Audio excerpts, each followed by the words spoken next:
system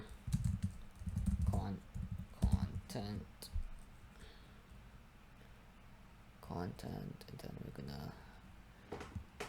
have this, and then we're gonna say, we'll just say, for example, this is the example they use: you are a poetic assistant skilled in explaining complex programming concepts with creative flair. Here we're gonna say role user content. So that was setting the system, now we're setting the user. Oh, there we go. Role user content. Compose a poem that explains the concept of recursion and programming. So this is like your system instructions, and this is like whatever the user inputs into the assistant itself.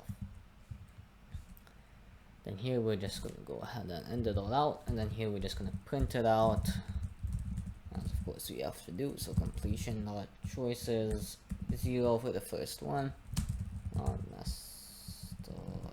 message. So here we're making the request, I believe. So now what you guys can do is go ahead and run this. I don't have my Open API key, so it's obviously not going to work. OpenAI API key, so obviously it's not going to work. But you guys put in yours, go ahead and run it. That should be giving you a whole output out, and that means that so far everything's working, your environment is good, and you are set up to start developing. Alright guys, so in the next video, I am gonna go ahead and talk to you guys more about how to interact with GPT specifically, and things like that. Go ahead and share your environment, share your setups, let me know how it's going. Thank you guys so much for watching. Make sure to like, make sure to subscribe. Go ahead and join the Discord if you would like to, down in the description below. Email me if you have any questions, or if you want to contact me for anything. And yeah, leave a comment if you have any suggestions, anything like that. Thank you for watching, and I'll see you in the next video. Bye bye.